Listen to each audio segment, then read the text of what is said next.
행복한 교회 성도 여러분, 이 영상을 보시는 하나님 나라의 귀한 자녀 여러분, 오늘은 2022년 3월 31일 목요일입니다. 오늘 본문에서는 레위기 11장에서부터 15장에서 성결을 가르치고 17장에서 26장에 이르기까지 성결법을 가르치고 있습니다. 그리고 제2적 정결과 생활의 성결 가르침의 한가운데 대속죄일 규례를 두고 있습니다. 이제부터 레위기는 여호와 앞에서 성결한 삶에 대하여 논합니다. 본 단락에서 이스라엘 자손은 식용으로 짐승을 잡아먹을 때 지켜야 할 규례, 즉 피의 섭취를 금하는 규례를 먼저 기술하고 있습니다. 11절에서 말씀하는 바와 같이 육체의 생명은 피에 있기 때문에 언약 백성은 피를 먹는 일에 대하여 매우 엄격한 기준을 가지고 있었습니다. 본문은 모든 식용 짐승을 도축하는 과정에 대한 규례를 주는데 모든 것은 회막 앞에서 잡아야 했습니다. 야생 동물의 경우도 결코 피를 먹지 않도록 해야 하는 규정은 신명기 12장에서 주어진 일반 도살 법령과 조화가 필요했습니다. 한편 짐승 도살과 피를 먹는 규정이 16장의 대속죄일 규정 바로 다음에 위치하고 있다는 점도 주목해야 할 필요가 있습니다.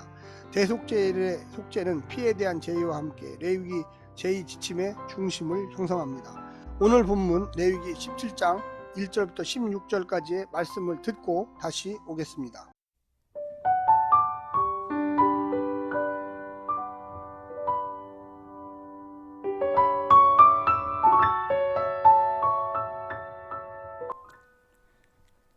레위기 17장.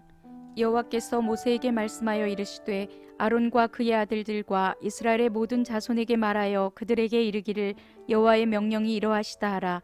이스라엘 집의 모든 사람이 소나 어린 양이나 염소를 진영 안에서 잡든지 진영 밖에서 잡든지 먼저 회막문으로 끌고 가서 여호와의 성막 앞에서 여호와께 예물로 드리지 아니하는 자는 피 흘린 자로 여길 것이라. 그가 피를 흘렸은즉 자기 백성 중에서 끊어지리라. 그런즉 이스라엘 자손이 들에서 잡던 그들의 제물을 회막문 여호와께로 끌고 가서 제사장에게 주어 화목제로 여호와께 드려야 할 것이요, 제사장은 그 피를 회막문 여호와의 제단에 뿌리고 그 기름을 불살라 여호와께 향기로운 냄새가 되게 할 것이라. 그들은 전에 음란하게 섬기던 순념소에게 다시 제사하지 말 것이니라.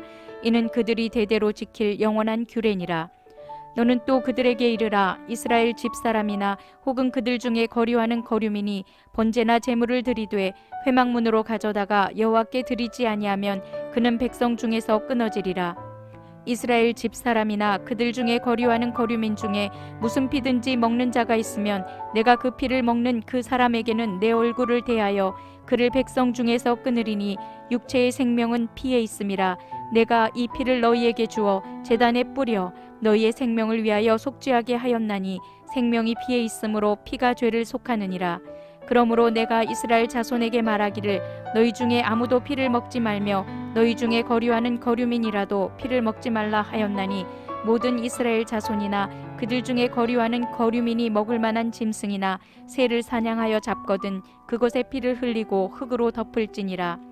모든 생물은 그 피가 생명과 일체라.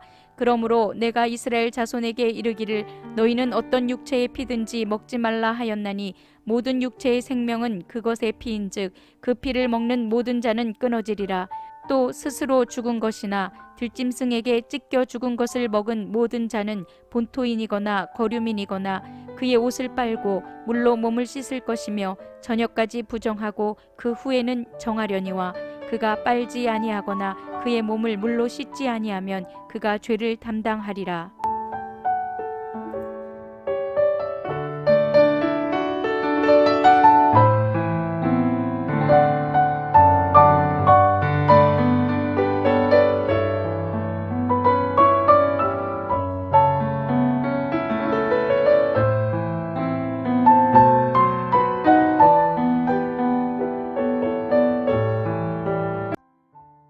오늘 본문을 세 부분으로 나눌 수 있겠습니다.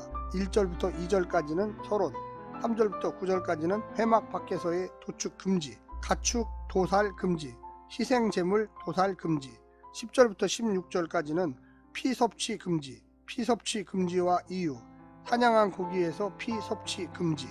오늘 본문을 자세히 세 부분으로 나누어 설명드리겠습니다. 첫 번째, 불법적인 제2도살 금지. 식용을 위한 일반 도살은 문제가 되지 않았지만 불법적인 희생 도살은 금하셨습니다. 특히 화목제를 드릴 때를 염두에 두고 말씀하셨습니다. 하나님이 허락한 곳 바깥에서 임의로 제단을 만들어 제사하지 못하게 한 것입니다. 특히 진영 밖 들판에서 염소 신들에게 제사 바치는 것을 엄히 금하셨습니다. 제사는 오직 하나님께만 드리고 하나님께서 요구하신 것만 드리며 하나님께서 명령하신 대로만 드려야만 했습니다. 그렇지 않으면 우상 제사가 됩니다. 이스라엘 백성이 광야에서 두 주인을 섬기지 않고 전적으로 하나님께만 헌신하도록 주신 명령입니다. 두 번째는 예외 없는 금지 명령입니다. 회막 밖에서는 번제나 화목제를 드리지 말라고 하십니다.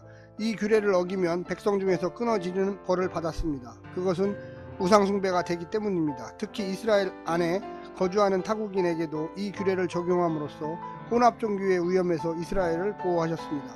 하지만 이스라엘은 이 말씀을 들은 후 얼마 되지 않아 바알부올에서 전에 알지 못하던 새로운 신에게 우상숭배하고 맙니다. 신앙의 다양성을 인정하지만 다양한 신은 인정할 수가 없었습니다. 세 번째는 피 섭취 금지입니다.